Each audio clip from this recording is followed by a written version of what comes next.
when we had live meetings, Victor Vignola would give a lecture every year on one of the New Jersey regiments. And we started off with number one, and he was going through the list. And we would have had him for, I don't know how many regiments there were, but we had him.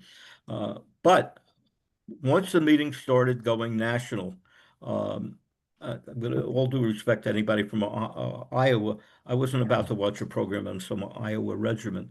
So that aspect had to stop. But Vic also now pro gives a program on a national level, and that's what Contrast in Command is. Well, we take it one step further, and this is something I don't like, is all of a sudden the speaker has to sum up. I got 45 minutes, uh, and all of a sudden, and all of a sudden he's combining everything in the last 3 minutes. I don't want that. So what we decided, and it works out well, is a series. Give the speaker two programs. Let him do the same program. Let him expand. Let him not be rushed with time. And we don't have to, it's not like a television program. You have to do one program and it's over. And that's what the purpose is. So again, with anybody with the libraries, they want to, I want to make sure you get the book. So if you're out there, remind me to get the book over to you ahead of time, and it'll be on, and people will borrow it through the county. But that's something we're doing. We run series of, sometimes we'll do series, just not one program, and that also helps the growth of our. And people, for some reason, they feel like you watch one program, you got to watch the second one. So you'll find out what happens at the end of the battle with Vic. Let me just tell you who he is. I'm just reading from his blurb. He's a lifelong student of the Civil War. He's written articles for publication, North and South magazine. And yeah, I got to tell you, his list on here. He's a winner of the Fletcher Pratt Award. That's a very prestigious award from the New York City Roundtable. And then he was a finalist in the Battlefield Trust, which he didn't win it, but they that's a $50,000 prize, and he was one of the finalists in that award. So, Vic, you're on. Hey, thank you, Rich. Thanks for that, the whole oration. Thank you very much for the education you provided.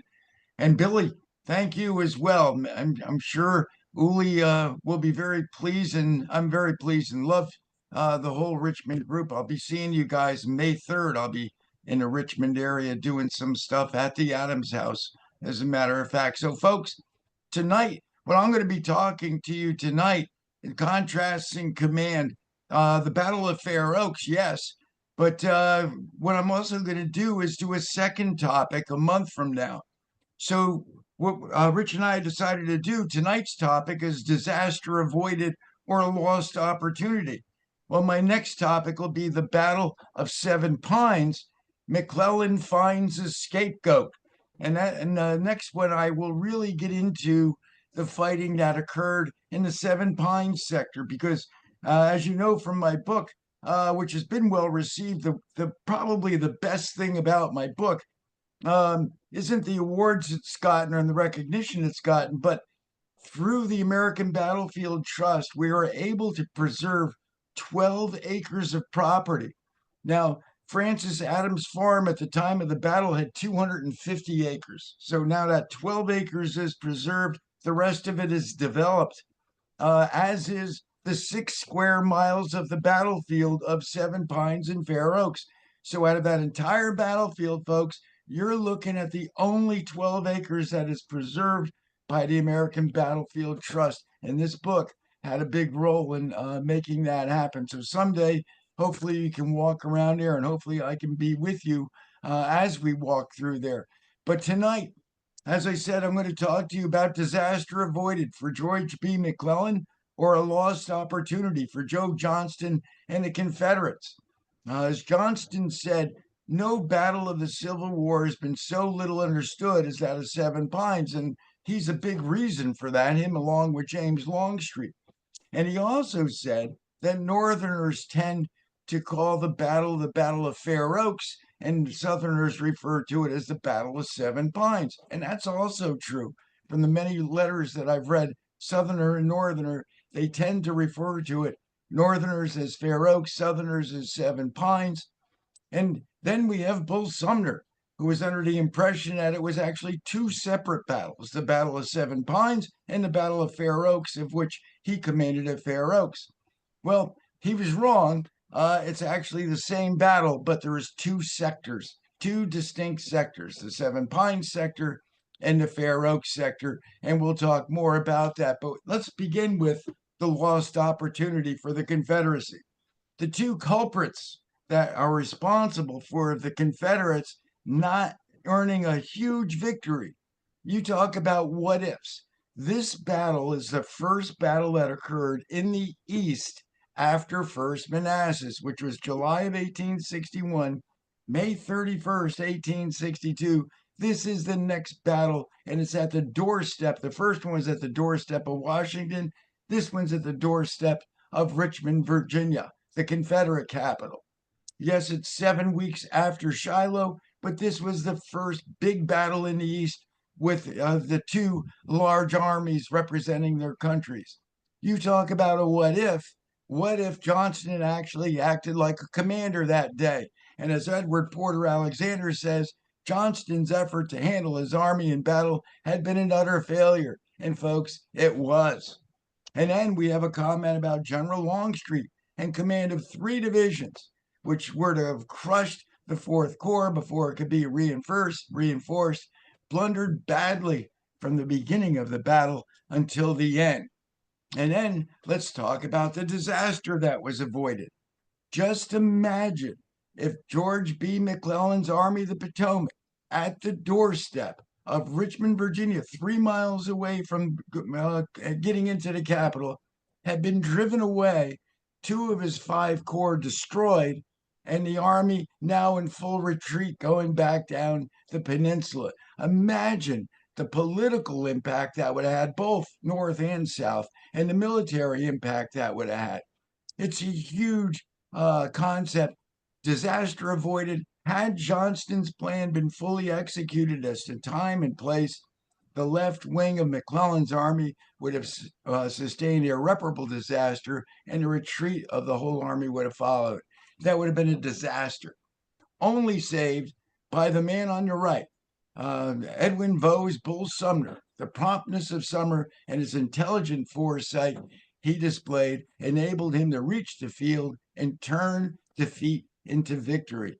It was a shining moment that he had, the one shining moment he had in the Civil War. So let's talk about the battlefield. Here, of course, is Richmond, Virginia, and flowing across diagonally is the Chickahominy River. I'm going to start with McClellan's Army of the Potomac. He had 5 corps consisting of 102,000 men, and his focus at this time on May 30th was on his right flank. This is where John Porter's 5th Corps was located, along with Franklin's 6th Corps and Sumner's 2nd Corps on the what is known as the left bank of the Chickahominy or eastern bank of the Chickahominy River.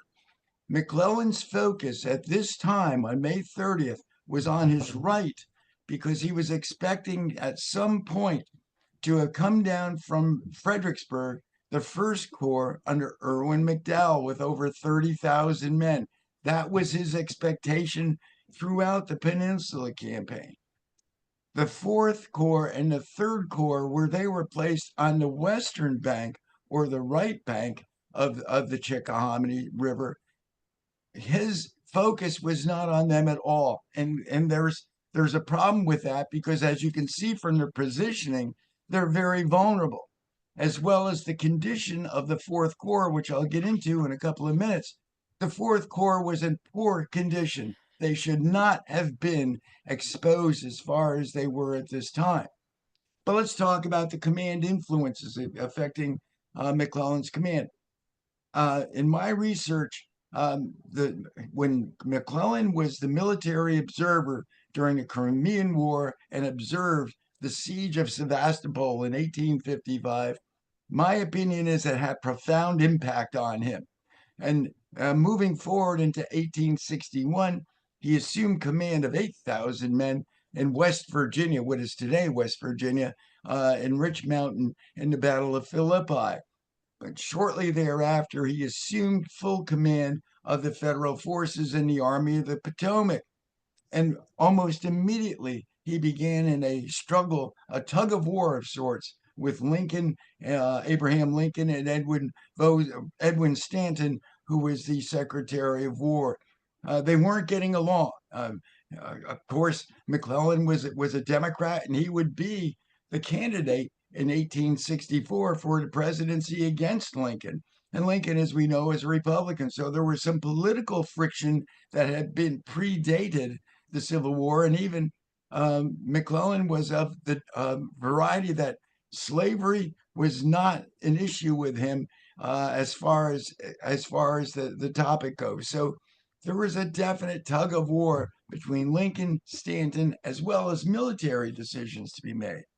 And then the Peninsula Campaign plan that McClellan had devised included the possibility of siege, which he did almost immediately. He arrived at the Fortress Monroe on April the 1st and placed Yorktown in siege, the colonial city or village of Yorktown. By April the 5th, he'd placed Yorktown in siege. And shortly thereafter, he then moved on and completed his siege. But that siege had profound effect on the operations of the Army of the Potomac. But think of this, though. Up until this time, even though he was having this tug of war with Lincoln and Stanton, his command's decisions had been validated by his actions.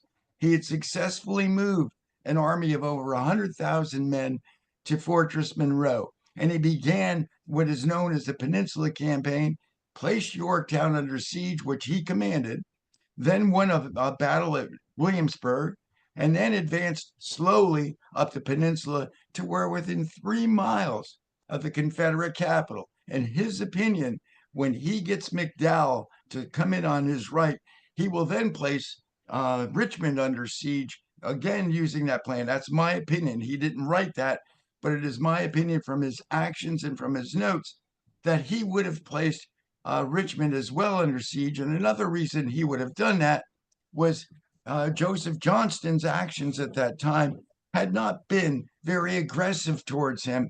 And we'll talk more about him in a second.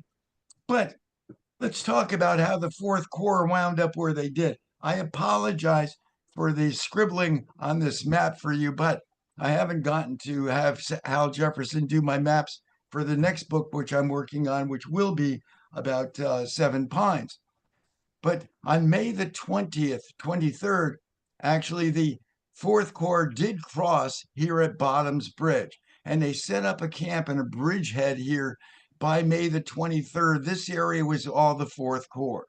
On May the 25th, McClellan ordered the Third Corps to also come across, and when they did, Phil Kearny's division stayed close to Bottoms Bridge. Hooker's division moved down to the White Oak Swamp Bridge area. The Fourth Corps then moved out almost to Seven Pines. They moved to where the intersection of the Williamsburg Road is and the 9 Mile Road is. And if you look on Google Maps, they intersect at the same place today. That's where the Fourth Corps was then located. They cut down abattis, slashing, and they made a very formidable defensive position here. The right flank was protected, their left flank was protected. They were comfortable with that position. However, McClellan was having supply issues, and the Fourth Corps specifically was having very bad supply issues. The railroad was operational, but at that time, it only came out to Savage Station. So in order to bring supplies, it had to be done by wagon. There was evidence that there was days when the Fourth Corps couldn't be fed, that the men had to go back and load wagons and bring them forward. So the decision was made to extend to make Fair Oak Station a forward depot to deliver supplies. But as you can see from the map, Fair Oak Station is a mile in advance of where the Fourth Corps is. So the decision was made by McClellan and his engineers to advance one division of the Fourth Corps, which would be Silas Casey's division, forward almost a mile, and they would construct a defensive line, which would be on the left flank of Fair Oak Station, so that they would now be able to have this forward advanced position. However, this was a problem for Casey's men. First of all, they had been working 10 days straight. Many of them were sick. Also, of his 13 regiments, 8 of them were brand spanking new. He started out with a division of 9,000 men at the beginning of the Peninsula Campaign. He's now down to approximately 5,000, 5,500 men due to illness, defections, and death. So his men are in trouble. Yeah, and here they are. They're moved to a position where their flanks, he now has to cover this area with his division, whereas before he covered a much smaller area.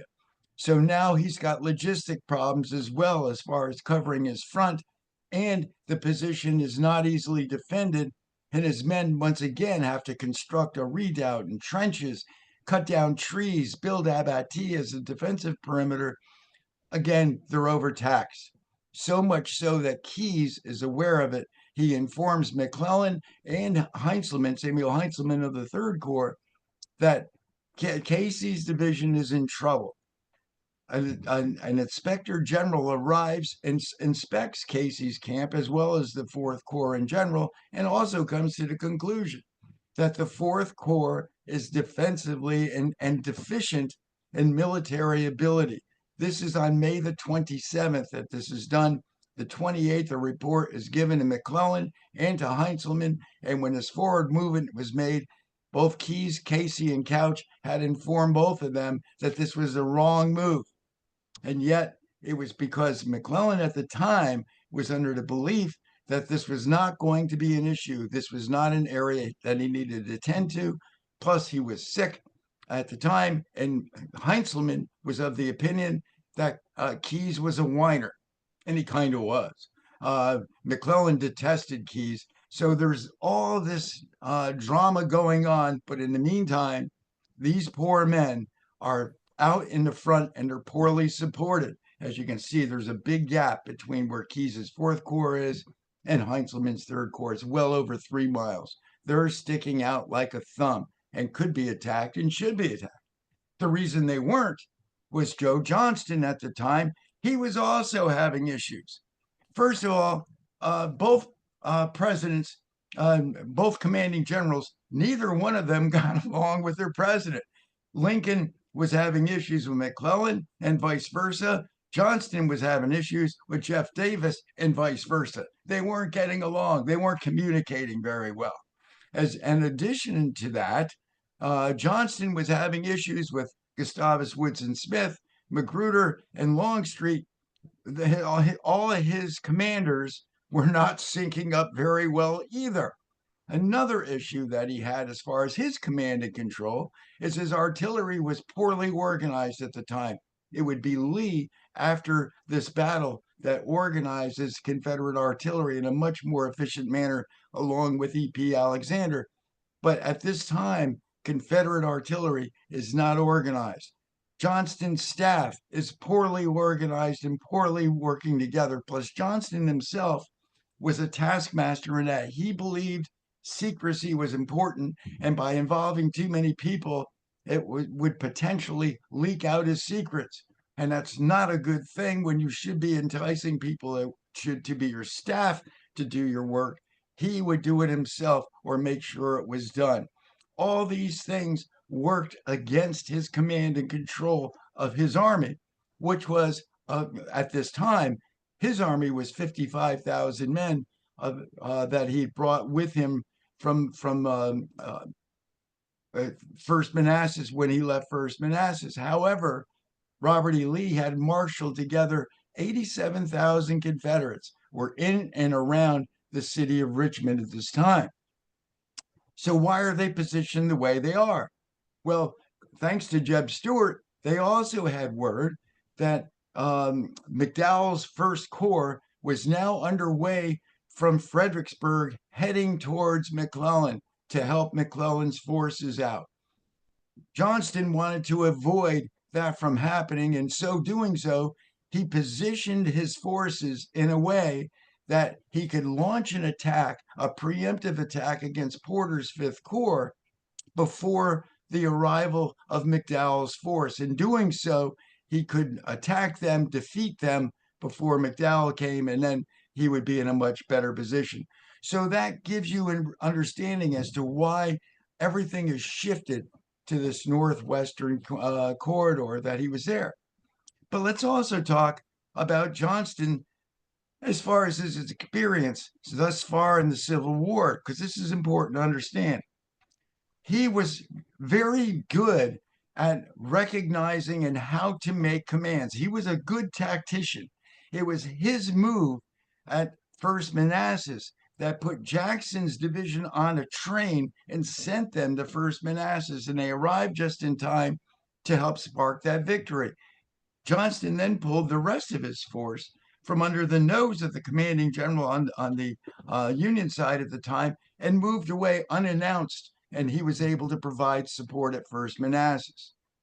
Second time that he did almost the same thing was at First Manassas, South Centerville, in March of 1862, when it became obvious that he could no longer maintain a camp that close to the Union capital and that the Union forces could now cut him off before he could fully retreat.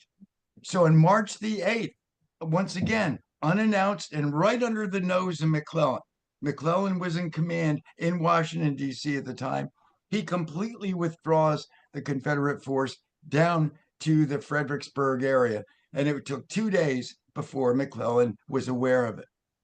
Third time that Johnston pulls this is at Yorktown. When McClellan laid siege, he was bringing all his artillery guns closely. Johnston was of the viewpoint that we cannot stay here any longer. We must pull out. So on the evening of May the 3rd, just before the cannons, the 200 and some odd siege guns that McClellan had were going to light up Yorktown and destroy the Confederate forces there, Johnston completely withdraws his forces right under the nose of McClellan and pulls him back. Of course, there's the fighting at Williamsburg, but then he successfully withdraws his army all the way back to Richmond. But this also plays into McClellan's thinking about Johnston, because every time he's encountered Johnston, march, and then encountered him again at Yorktown, and then march through the peninsula, Johnston has not shown any aggression or assertive leadership that he could be a problem. Thus, that helps me understand why McClellan was so focused on his right and not paying attention to the fact that Keyes was so vulnerable.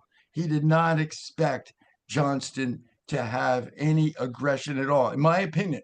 I mean, there's plenty of folks who are probably studied this battle more than I that would disagree with that.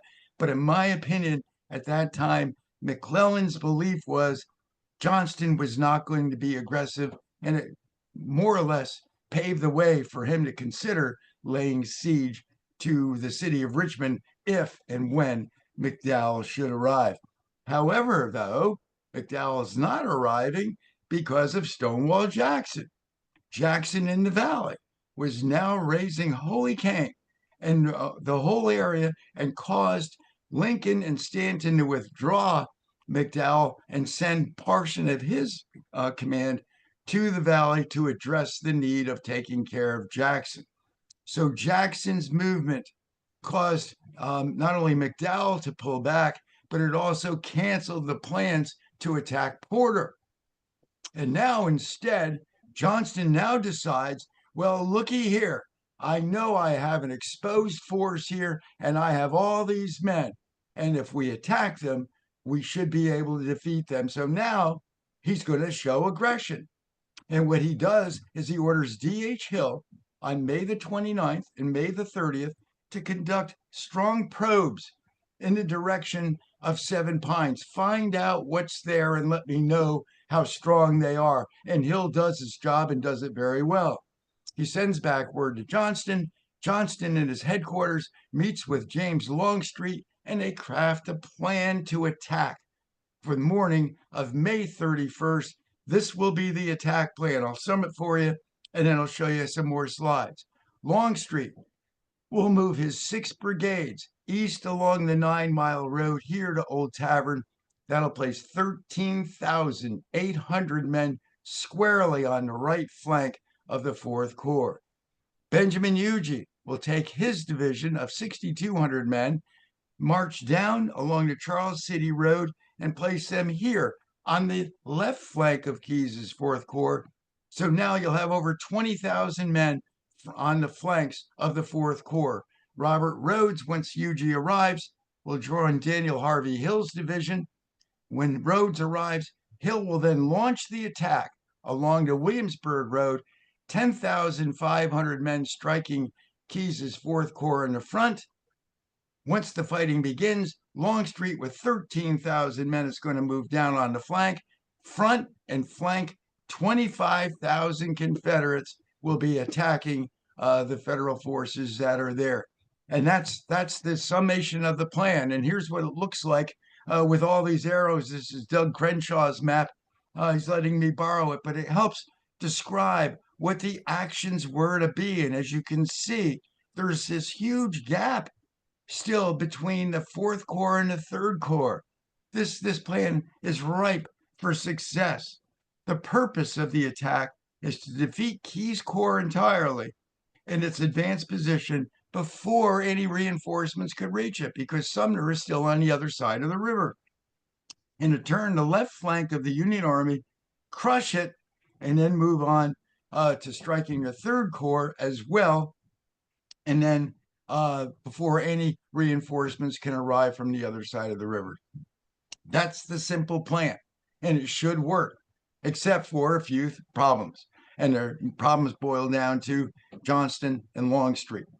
Longstreet and Johnston, when they met to craft the plan, they collaborated on making the plan.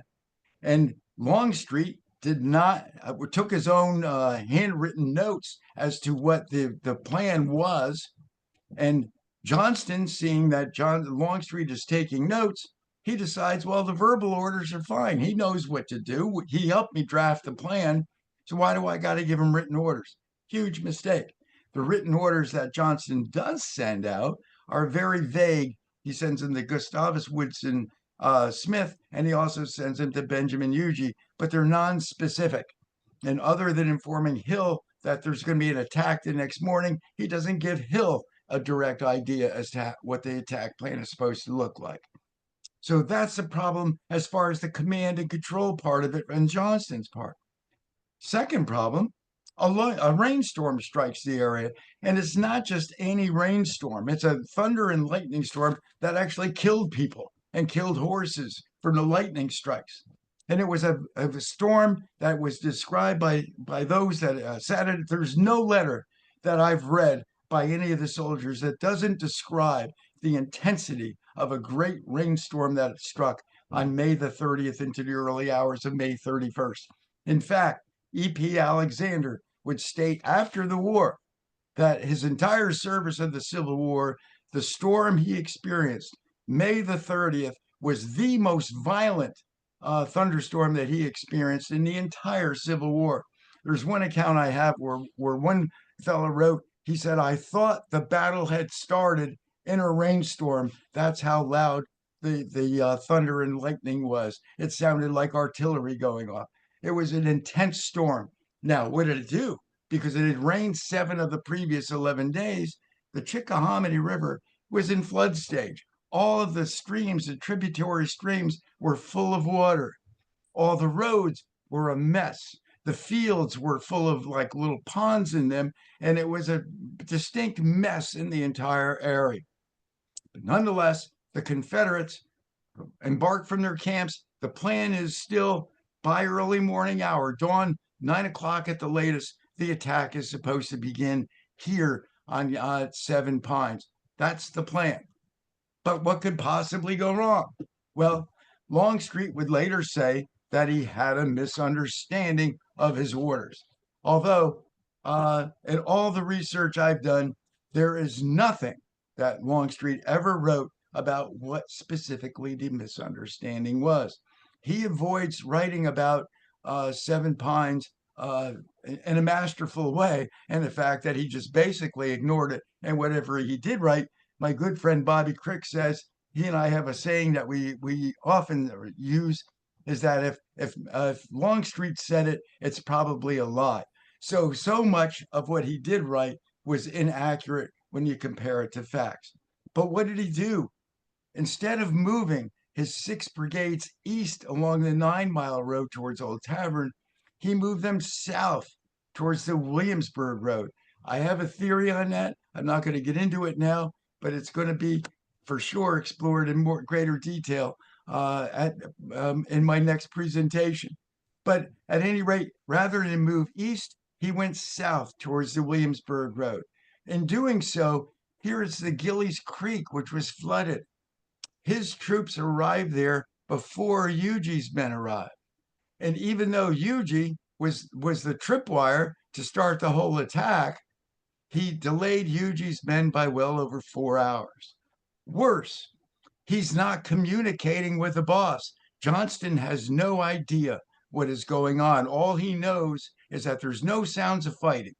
He's in his headquarters. He hears no sounds of fighting. He knows Longstreet is not where he's supposed to be, but Longstreet hasn't communicated his status, his position, location, or what is going on with the boss. And so Johnston is sending out riders to try to figure it out. He's considering calling the attack off, but while all this is going on, it's just mayhem. And it's all because Longstreet supposedly had a misunderstanding. This misunderstanding would all be blamed on Benjamin Huger as the reason the Confederates lost. And who blamed Huger? Longstreet and Johnston, both within days of this battle, blamed Huger for the failure, that their command failures actually were. But nonetheless, by 11 o'clock in the morning, Hill now knows Huger is crossed. He orders up Robert Rhodes, and he tells Rhodes, when you get here, I'm opening the attack. And at 1 o'clock in the afternoon, that's precisely what he does. He opens the attack first with 3 of his brigades moving forward. Now, let me explain this to you. His 3 brigades move forward kind of in piecemeal, but also the fact that all this slashing and abattis that was cut down by Casey's men and stacked out in front, it was like a great big wood pile is basically what they did. And they cleared the area of all the woods and the undergrowth and stacked it. And of course, now battle lines are going to have trouble getting through that. Not only that, but the fields now, if you've ever been in an area where lumbering has been completed or undergrowth has been removed, it is now going to be a quagmire. And that's exactly what it was. There was a lot of ponding, and it made it, excuse me, very difficult for the troops to move forward, much less maintain their lines. Oh, in the meantime, Casey's got 22 artillery pieces, and he's lighting up every last one of them, blasting away at this attack. And the men that did stay, some of them ran, but the men that did stay are doing a formidable job on Casey's end to put up a good fight. So much so that George Anderson's brigade is also committed by Hill. And after about an hour and a half of fighting, he now realizes, I don't have enough men. I need support. So he calls back to Longstreet to send him a brigade, and up comes Richard Anderson's South Carolina brigade. Hill puts part of them right into action in the center of the road. The other part of the brigade, under command of Micah Jenkins, a 26-year-old South Carolinian graduate of the Citadel, and he meets with him here. And Hill has information that the right flank is vulnerable. He's received information from Garland's men that the right flank is vulnerable. They don't have enough men to attack it. So Hill informs Jenkins, I want you to go up between where the right flank is in the railroad and exploit that. Cut through, and then once you cut through, you'll cut the enemy's line, and we'll be able to flank them. And that's the whole purpose of this. In the meantime, on the other end of the field, Darius Couch and Erasmus Keyes also recognize the vulnerability of Casey's right flank. They have a meeting. Keyes orders Couch to take the 61st Pennsylvania and the 23rd Pennsylvania, move them forward to plug that gap. And they also begin moving. So now you have Jenkins's guys are moving, these guys are moving, and down on this end of the field, Rhodes's guys are also shifting. This is a map it's a great map. It was done by Private Julius Bayall of the 5th Alabama. And unfortunately, Bayall was a prolific letter writer, he would be killed at Malvern Hill on July the 1st. But this was a sketch he did June the 2nd, 1862, very fresh in his mind. And what he did is he did a number code that you would have to, uh, he did in his letter, gave you where all the numbers were. And this is Carter's battery. And if you look at 4, 6, 7, these are all positions of part of Rhodes's brigade in the initial attack. And the initial attack is directed towards the redoubt, which shows the 4 guns. These are 4 guns that were in the redoubt, which is like a small fortification. And these are the entrenchments that the Union soldiers had. So these numbers match up with the positions of these men trying to make an attack, and it makes sense with Rhodes's report that they first went head on into this fortification. Then Rhodes shifted, and he shifted so that he would now be on the flank of it with him and Gabriel Rains also on the flank. They now struck the flank. So while the right flank is moving forward on the Confederate side, Jenkins is now crushing here. So here you have both flanks, and it's almost simultaneous. From the research I've done, both sides of the line are talking about being flanked at virtually the same time when you go by the accounts. It's between 2:30 and 3 o'clock now. Jenkins is now, he arrives, and his small 1,300 men steamrolls through. They catch the 61st Pennsylvania before they really get set, and he catches them in the flank, drives them back to the point of the 61st Pennsylvania went forward with 550 men. They will have 280 casualties in the 25 minutes of fighting that they do. And so Jenkins drives through, pushes them back, the 23rd Pennsylvania and the 67th New York, which had also come forward to help out. This was a disaster in the making, or a great opportunity for the Confederates, because now Jenkins has now unhinged this part of the flank. Rhodes has unhinged the other part. And now it looks like Casey's division, as well as the rest of the Fourth Corps, is in dire straits. And they are, because this is the lost opportunity that Johnston and Longstreet had. This was the moment. These are the men that, here you have Longstreet. Longstreet is somewhere back in this area with his command. He has command still of over 18,000 men. That's Huger's division and the rest of his division, 18,000 men. And what are they doing? That's a great question. I wish I knew a better answer to it. But it doesn't appear they did much.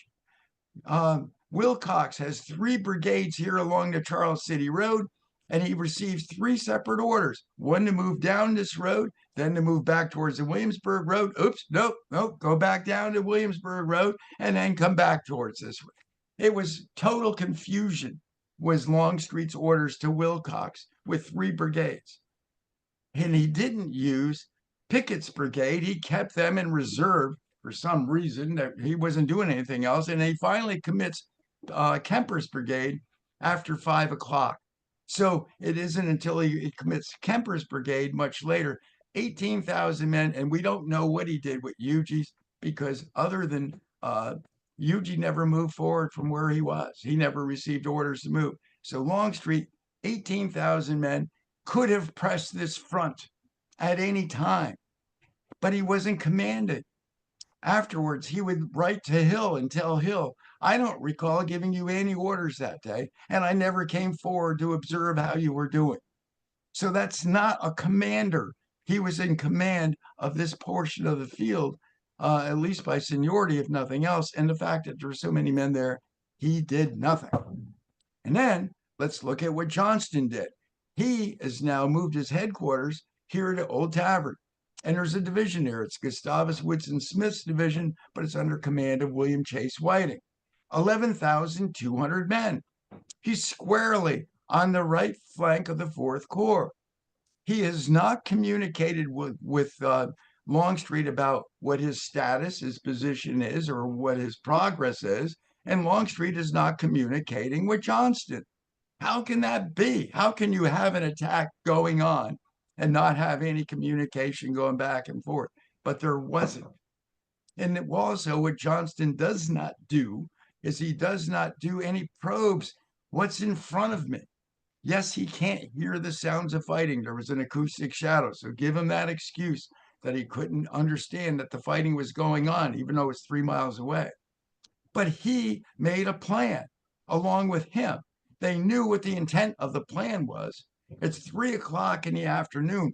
Don't you think it's a reasonable expectation to at least look and see what's going on and do some kind of assessment? This was the key moment that the Confederates had, and their indecisiveness is appalling on both men. Neither one of them exerted any leadership, and this opportunity was huge because Keyes would later write, "My right was on ground, and you could see it, and so favorable to the approach of the enemy, so far from the Chickahominy that if Johnston had then attacked, I could have made but a feeble defense, and every man of us would have been killed, captured, or driven into the river before any assistance could have reached us." These guys were toast, waiting to be toast. So a great general, as George Mindel, who was at the battle, Mindel would write, "A great general, when his prearranged plan is unexpectedly disjointed, should prove himself equal to the sudden emergency." Both Johnston and Longstreet knew the objective. They had a sense of what the overall plan was.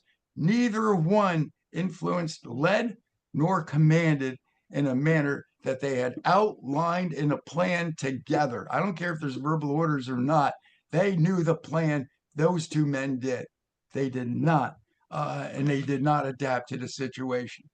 So that huge lost opportunity right then and there, 18,000 men sat stagnant with Longstreet, 11,200 men sat. 29,000 men are not moving when if they had moved, it was over. It was over because when you look at McClellan's end of it, a disaster is looming.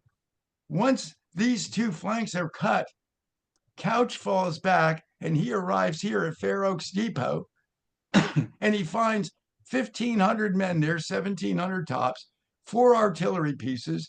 Every last one of them knows they're cut off. Couch, knowing the area, knows that the Confederates must have a large force up here that'll soon be coming down. He knows he's cut off and that there's going to be a force, very large force, that for some reason haven't arrived, but they soon will be. And he also knows, he doesn't know, is Sumner coming? He sent a staff officer to tell Sumner if he crossed that bridge, get over here, I need you. But he knows he's in trouble, which means that McClellan's entire right flank of the Fourth Corps and the entire left flank of his army is in dire straits. Kearny has not yet arrived. This map, I apologize. Now that I've done more research, Kearny doesn't arrive until around 4:30 in the evening. So at this time, all we have from the research I've done in the second line is approximately 1,300 men, half of parts of Couch's division that was here, the fellows from Casey's division that had fallen back and maintained their battle line, and approximately 15 artillery pieces. That's all that's here. All this abattis that had been here in the defensive position. Remember, the defensive position they did on May the 25th was formidable, and it paid off on May the 31st because with an undermanned force facing Hill's entire division, they were able to hold up until Kearny's men arrived. Hooker's not going to get there in time. He's falling back. Kearny's men are moving en route. They're going to get there around 4:30 or so. Casey's division fought for 3.5 hours, along with part of Couch's division, withstanding this advance. You're talking less than 5,000 men withstanding this onslaught. Just think if 29,000 or any portion of the 29,000 had moved towards them at that time. It would have been devastating. And yet, this was the situation. The disaster was sitting there. Once, if they had taken the Fourth Corps and moved on to the Third Corps, it would have been a disaster, as we've already said, for McClellan's forces. Now, what's happening here is that the disaster is avoided because you have the desperation of what's going to happen with two commanders. The disaster is avoided because of Darius Couch and Edwin Vos pulls Sumner. Their desperation called for assertive decision making. Couch is here on his own, and he decides, I can't stay here because if I stay here, I'm going to be overrun. I can't defend this position. So he knows that there's a slight eminence, a slight rise in the ground that further on up the road near the Adams farmhouse. And he makes the decision he's going to move his small demi brigade up this road and seek that position and pray that Sumner is arriving with Sedgwick's division. Couch seeks the best ground. Sumner is forcing his men to cross the river, and they're on their way. So this force is occurring at the same time. And what they're doing as they're moving forward, they're praying that what they're going to do with the 4 artillery pieces that Couch has here, if he can control this long enough, he can stop any movement across the 9-mile road in those railroad tracks of anyone moving forward. And this is what the slight eminence looks like that Couch moved to.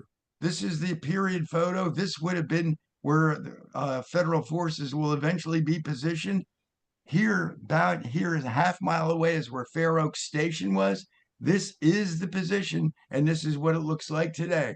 The Fair Oaks intersection is right down here, a half-mile away. And as you can see, there's some houses that have now sprouted up, but this would have been all this ground that's here. So what happens? Well, we're going to have a fight, folks. That's what's going to happen. The Confederates are being led on the 6th North Carolina by William Dorsey Pender. Pender is moving across his skirmish regiment, and as he moves across, he notices the formation of Yankees to his left, and he gives the command to attack. And as they move forward to attack, Evander Law, who's got a brigade that's part of Whiting's division, but Johnston is present at this time. They also form in line of battle and they move across. Oh, I forgot to tell you something that's pretty important. When Johnston moved out with Whiting's division, he determined that the roads were too messy and there's no sense in bringing the artillery. We'll march the men down first. We'll have the artillery follow us later. So he is advancing with an entire division of 11,000 men and no artillery. And as these men move into the attack, right now they're facing 4 guns, but they will soon have Ned Kirby's battery of an additional 6 guns. It's going to be 10 guns to none as this fight moves forward. And this is what the fighting will look like. The Confederates, at least for Pender's men, will be moving from the right side in this direction. The artillery pieces would have been in an open field right up in this area here. And then Vander Law, he's moving from the left side. And you can see it's just a little slight bump in the road. But Pender reported his men got to within 150 yards, approximately this distance, from the guns when the federal guns opened upon them. And he said the fire of the battery was so unexpected and so severe that my right broke and I couldn't rally it. And Law's men, as they're moving across, one of the accounts says the Yankees immediately opened with a heavy and destructive fire on us from their batteries, and we had no artillery with which to engage them. Johnston had left it all behind, sadly for him. Now, the Union accounts of this mess was that the Confederates were fixated on these 4 artillery pieces because these guys that were here in this line were pretty much in a wooded area and they had piled up logs and sticks and whatnot. And they wrote on the left of our line, which would have been here, a light battery was in an open field. And the rebels came through the woods, not knowing our position, and with a view of taking that battery. And you may imagine their surprise when we opened upon them with such a fire that I've never heard before. It was one sheet of unbroken flame from right to left, and they drove Evander Law's men back as well.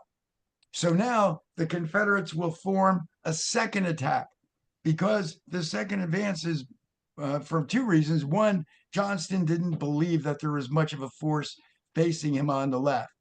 He also didn't account for the fact that there could be reinforcements. He felt that with the rain that had fallen and the flooding of the river, that it was going to be impossible for anyone to cross that river. So he did not expect any reinforcements. How wrong he was.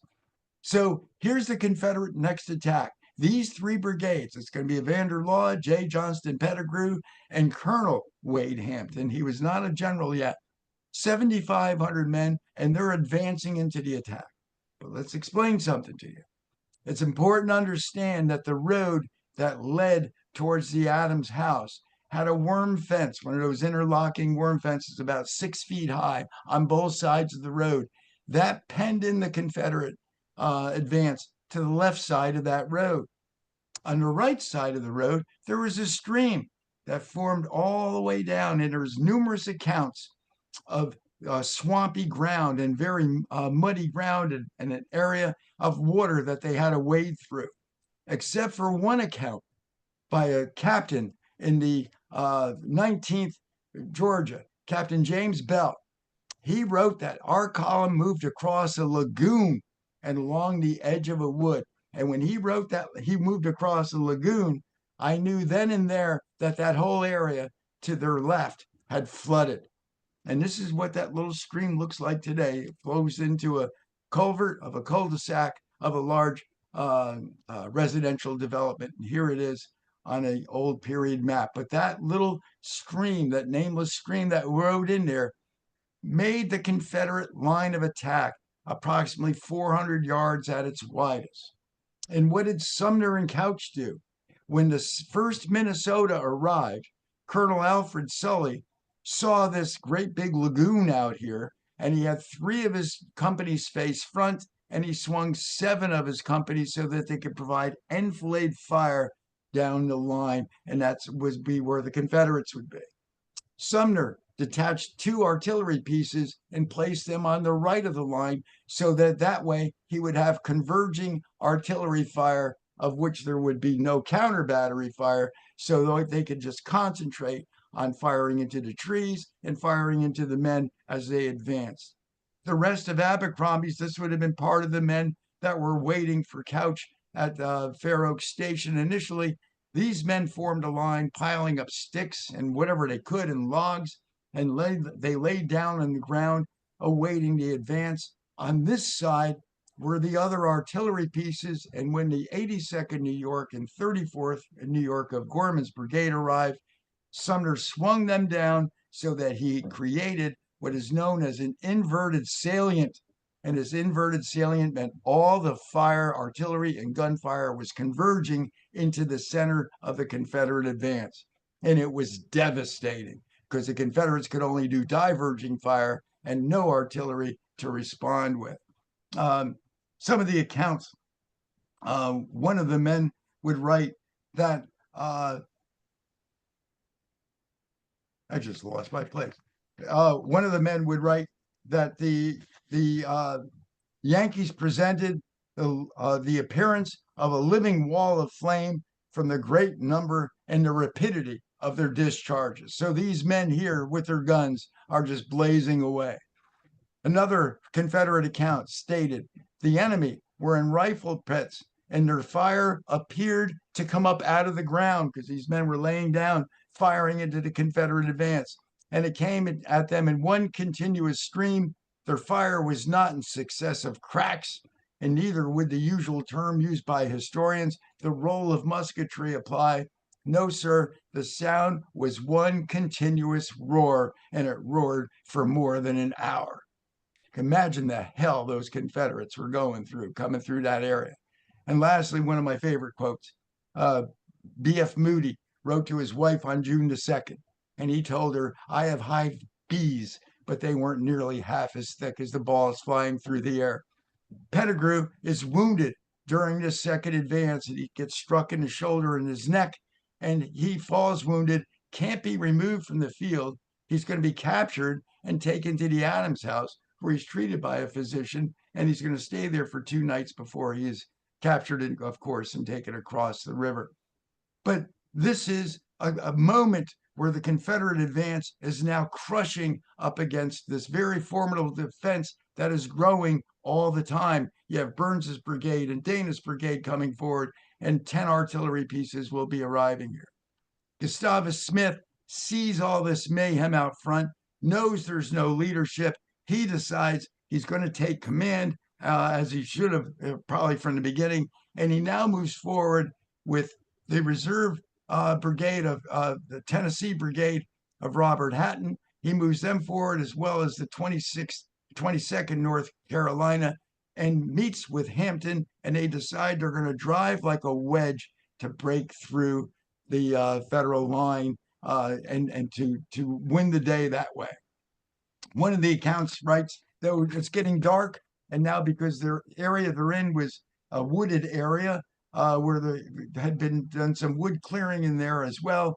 The condition of the air was such that the smoke of the battle settled low over the field, and we could only see the blazes of the guns and the flashes of rifles. Another wrote, and this one is when you think of all the heavy rainfall, he said, "The light of the evening is lurid with the blaze from the hostile guns, and the multitudinous of the messengers of death were thicker than raindrops in a tropical storm." And as far as the artillery pieces booming away and causing all the damage they did, Ned Kirby did a masterful job. When he saw that this attack was now coming in this direction, he swung his guns so that they now, rather than being the focal point, he now faced them so that they were also firing into the flanks of the Confederates as they were advancing. So all these decisions, these command decisions, were done by the men who didn't have any idea what the plan was. They responded to it because this is what needed to be done to get a victory. And because there's no artillery forcing him to worry about being shot by an artillery piece from the other side, he could do whatever he wanted to do. And by moving his guns, he now enfiladed that line even more so. And it was devastating, so much so, one of the Hampton's men would write, "A most murderous fire of grape and canister and musketry opened upon us. I cannot pretend to describe it. It was awful. Shot and shell just mowed through our ranks, and it was devastating to the Confederate leadership. You had Champ Davis, who was the colonel of the 16th North Carolina.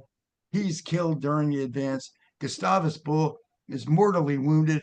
He is taken to the Adams house that night to be treated by Union physicians. He will die, and he will have his personal effects removed and they're returned to his family. However, Bull is buried in a mass pit grave, and his remains are never located.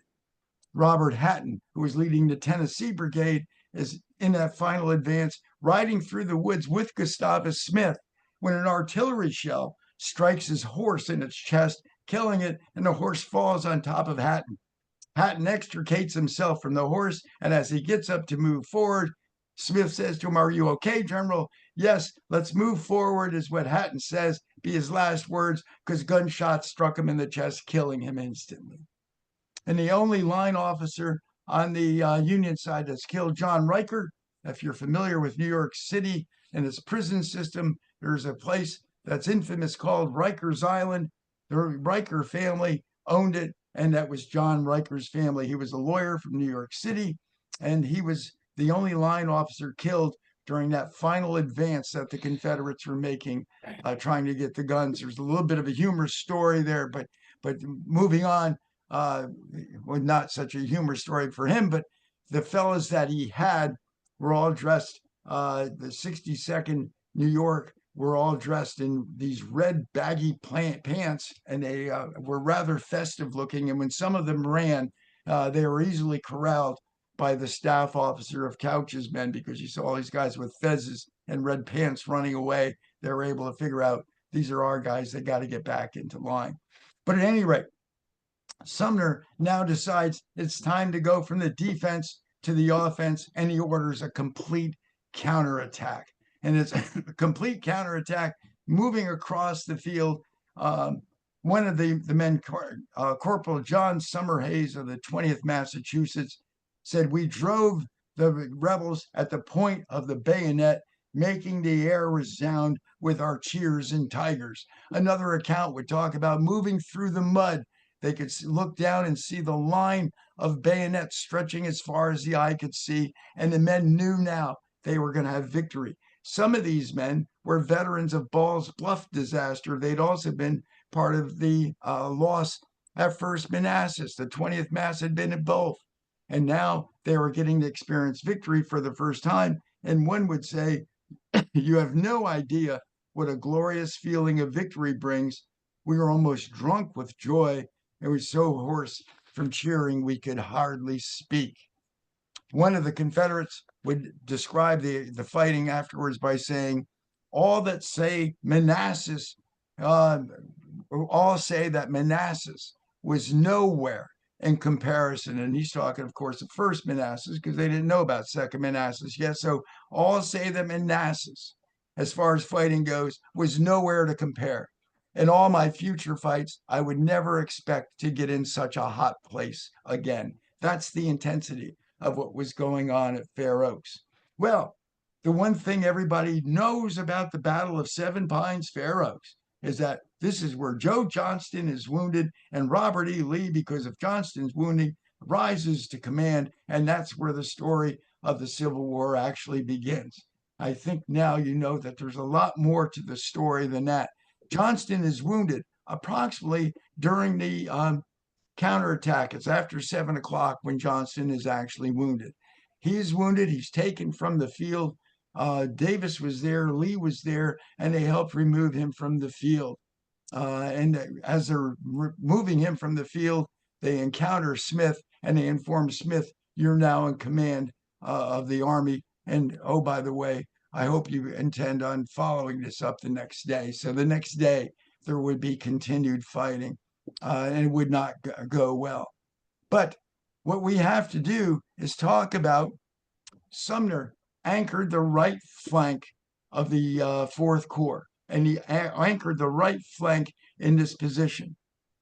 And Couch would later say, glancing at the entire operations of the day, we find the situation relieved by the conduct of Sumner, who came on the field in time to restore our line on the right and to check further progress of the enemy. And then when you look at this defensive line that he is responsible for crafting, he placed 26 artillery pieces, right? He loved doing salients, I guess, but he put 26 artillery pieces, right, or 24, I'm sorry, right in the apex of this line. And then he developed the rest of the line facing the Confederates so that he would flank whatever forces were in Seven Pines should they make a movement, and it protected the Third Corps and the remnants of the Fourth Corps off to his left at that time. This was a masterful moment of command leadership by Sumner, and it pretty much saved the disaster avoided was completely gone by now.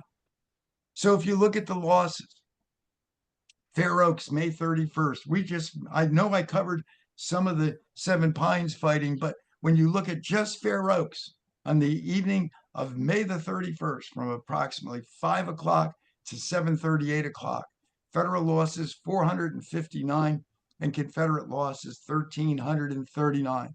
Confederates brought approximately 11,000 men to the field.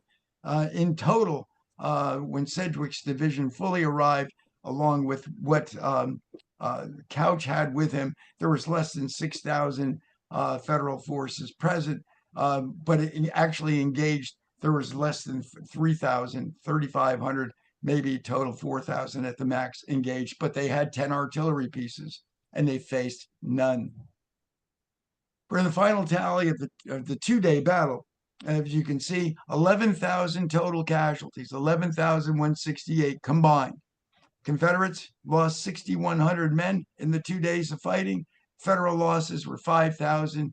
And these numbers here give you by the sector. And as you can see, the Seven Pines sector, which we'll be talking about much more in the next talk, 7,000 casualties.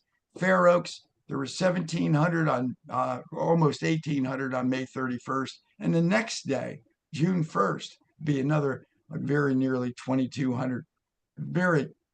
And that was a fight that really should not have occurred. So, as I hope you've understood now, I hope I covered what I told you I was going to tell you. Was it a disaster avoided or was it a lost opportunity? I'll leave it up to you to make up your mind which way you fall, or you might say, well, it was both. Yes, it was a disaster avoided, and yes, it was a lost opportunity. And this will be the next time. As I said, we're going to be talking about the Battle of Seven Pines, May 31, June 1. And part two will be May 22nd, 2025, 7 o'clock. We're going to talk about the Battle of Seven Pines, where George B. McClellan finds a scapegoat.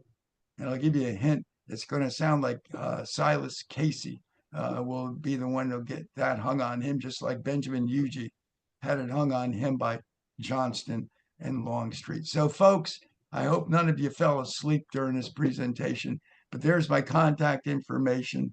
So I'd be more than happy to take any questions you may have at this time.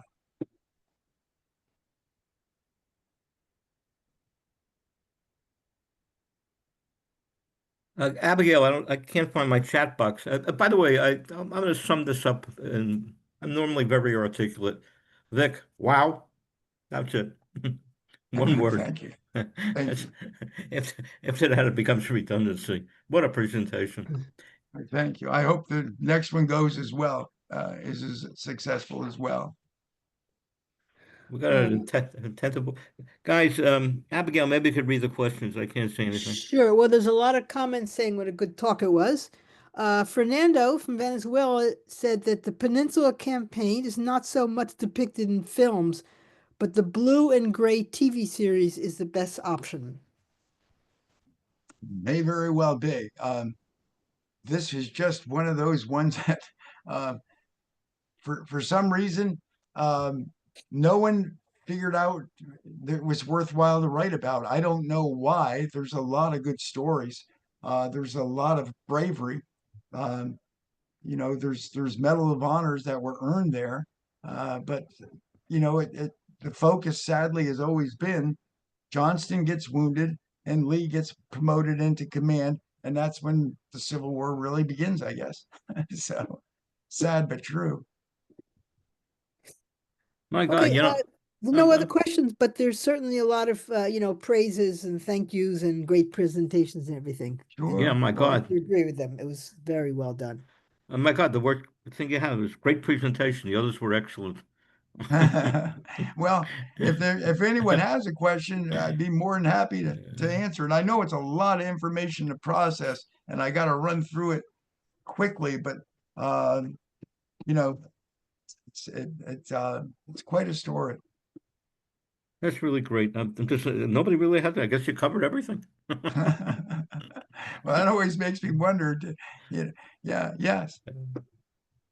No, I tell you what it is. The number of participants remained solid all the way through. So it's not a Good. loss. And I think that's the compliment that I see on Good. that level. Good, thank you. Yeah. Well, good. Yeah. All right. Well, All right, I guess until next month, right? Yeah. Okay, so it's the fourth Thursday, because next month has 5 Thursdays. Yes. So yeah. So it's the fourth Thursday we'll be meeting. People from the library, you could check your library, you could sign up again with them. For the rest, send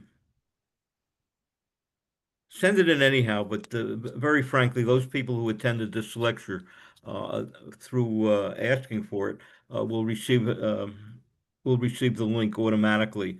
The notice I do send out says, please ask for the link, but you don't have to. Most of you already have it already, but that's for other people coming onto the line.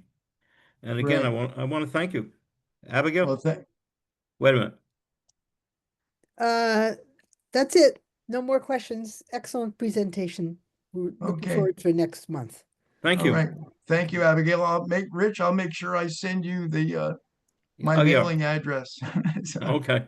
Good okay. enough. Thank Thanks. you for your introduction, and thank you for hosting this. I appreciate it. No, thank you. Good. Thank you. Okay, goodbye, everybody. I'm going to Bye. end the meeting. Okay. Okay. Thank you. Bye, Abigail. Okay. Bye-bye.